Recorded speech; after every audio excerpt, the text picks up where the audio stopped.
Jazz artist Angie Wells is making a big impact on the music world. So tomorrow she will find out if she'll take home Outstanding Jazz Album honors at the 55th NAACP Image Awards. She was nominated for her album, Truth Be Told. Let's listen to a snippet of her song, There's Always Time for Lovin'. Life keeps us all on the go. We're all moving so fast. Seems we're always multitasking, missing the moment at hand. I get out of bed in the morning, and as soon as my feet hit the floor, I start thinking about all I have to do before I walk out that door. But baby, there's always time for loving. Right. Love I that. like it too. Yes, go Angie. So I recently chatted with Angie about that new album, The Honor, this weekend, and the musical inspiration years ago that planted the seed for a remarkable career. What sparked your interest in jazz music to begin with?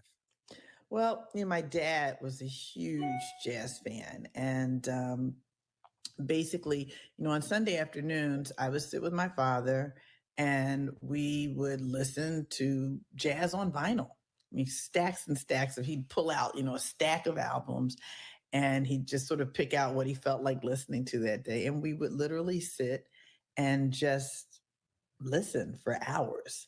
And we talk about them. But I was a little kid, 5. But I loved that music and it kind of stayed with me. And then I had kind of a very interesting experience in kindergarten. The school I used to go to was a parochial school, and the minister there had been very active in the civil rights movement. So whenever any, Black celebrities who were churchgoers would come to town, they would always stop by. I shouldn't say always, but it was not uncommon for them to stop by to see him, to pay their respects and say hello. Well, one day, one of the people who came by to say hello was Count Basie, and he sat and played for a bunch of little kids, because apparently he loved children. And he sat and played for us. And I just remember just loving the music. You have a new album called Truth Be Told. What's sort of the backstory for you in putting that together? What was the inspiration for that album? Well, the inspiration for this album, unfortunately, sort of started in the summer of 2020 when, we were all home. And unfortunately, we had to witness the death of George Floyd, and it was traumatic for a lot of people. And I just felt that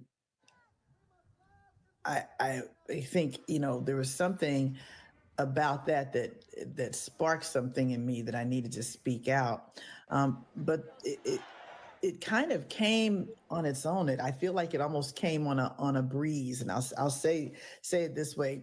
So I was, taking a ride. It was shortly after that had happened, and we weren't able to go anywhere. So I would just get in the car sometimes and just take a ride because you couldn't be around people.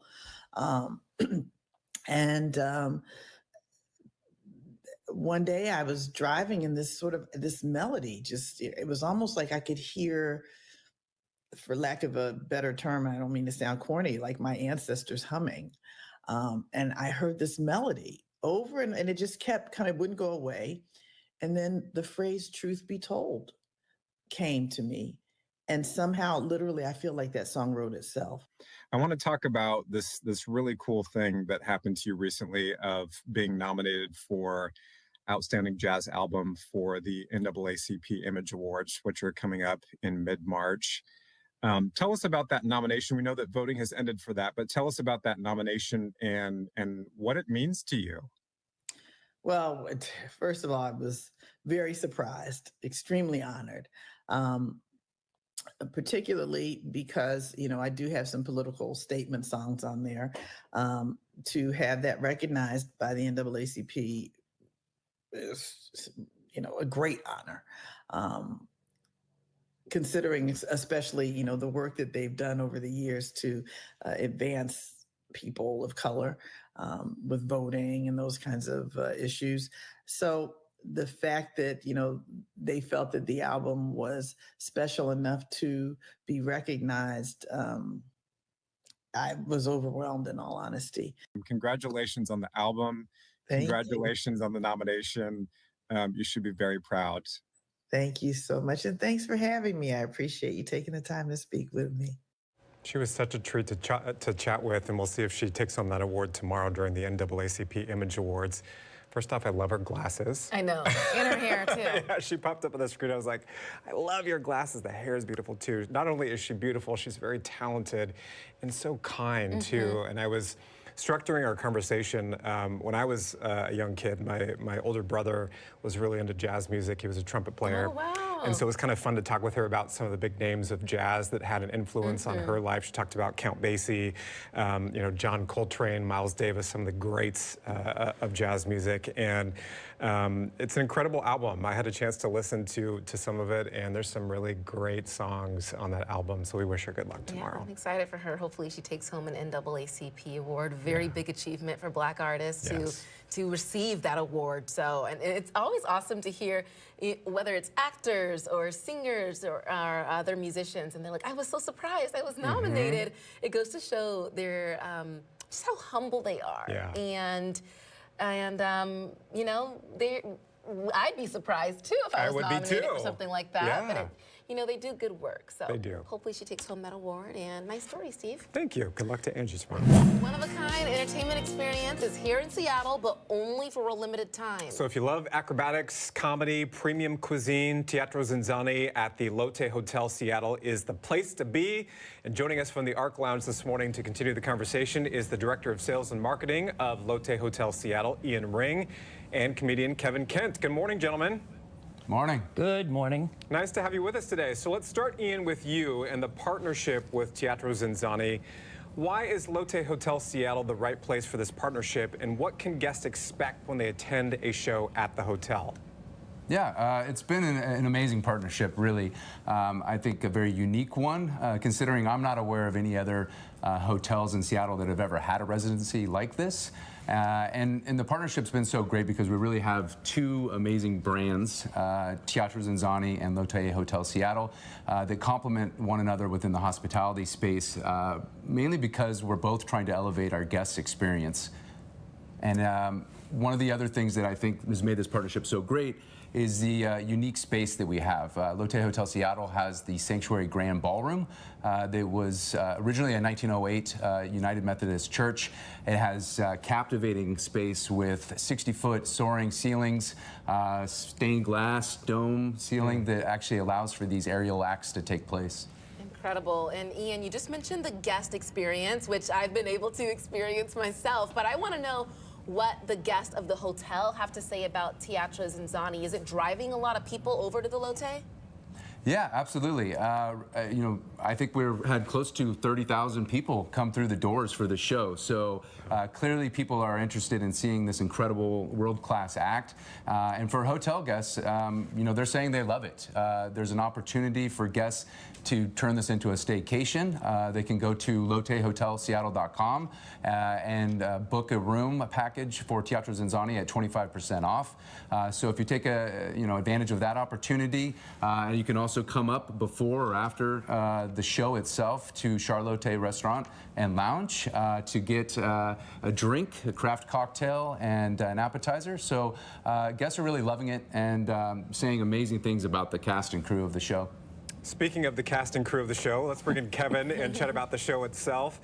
So this is the 25th anniversary of Teatro Zinzanni, and when I went, I know that your character was my favorite of the show. It's so fun. What are people getting themselves into when they sit down to watch one of these awesome performances? You know, you never can tell. Y'all can call me Cookie, by the way. I'm the chef there. Okay, good. I'm always out on the floor, and we're in and amongst and around, and everything that happens at Teatro Zinzanni happens right there in front of you, right there above you, maybe sneaking up on you, you know, a little from the side and behind. We have a great time, and I'll tell you what, the Sanctuary has been a wonderful spot for Teatro. Talk more about how wonderful it is. Kevin, what's your favorite part about the performance? Or actually, let me call you Cookie. Cookie, what's your favorite part about the performance? And what has it been like spending all this time working with the rest of the cast members at the Lotte Hotel Seattle? You know, the thing about the cast is so many of us have been in the show, some since the beginning, some for a number of years. We all know each other. So when we come together, it's a little like a big family getting together and letting it all hang out, while keeping it all tucked in, of course. And the thing about that is everything that happens, I have to say, you know, I just cook. I can heat things up, but I just cook. I watch all of this happen around me. And it's amazing, the artistry, the acrobats, them up in the air, spinning around, kicking and yelling. All of that is pretty spectacular. And then we have a singer that will just blow you away. I mean, lay down on the floor and cry, blow you away. Just amazing. Yeah. Kevin, we should also note, too, if you've been to Teatro Zinzanni before, when you go back the next time or when the location changes, you're going to see a different show. It's not the same one that you've seen before, so it's worth going again and again. It's true. It's true. You have a different show all the time, even night to night, because the guests become a part of the experience. You're not going to see the same show from one week to the next, from one night to the next. And, you know, we're coming right down to the end of this run at the Lotte Hotel that we've loved so much. A couple more weeks, March 31st, and tickets, they go like hotcakes. And I make hotcakes, so I know how they go. They go really quick. Gentlemen, it's nice to have you in this morning. Such a fun show, and congrats on the run so far. Thanks so much. Thanks for having us. Thank you. That's awesome. It's so fun. It is a great show. Yeah. And I love that you mentioned it's different every time. Yeah. Because I would like to go back, and I know I will get a different experience. And just before we came on the air, I was talking to Ian from the Lotte about just the experience at the hotel. Yeah. You can start in the hotel restaurant, Yep. have a drink, and then go down, watch the show, or, you know, Vice versa, or both. or both. Yeah. It really is a good experience right in downtown Seattle.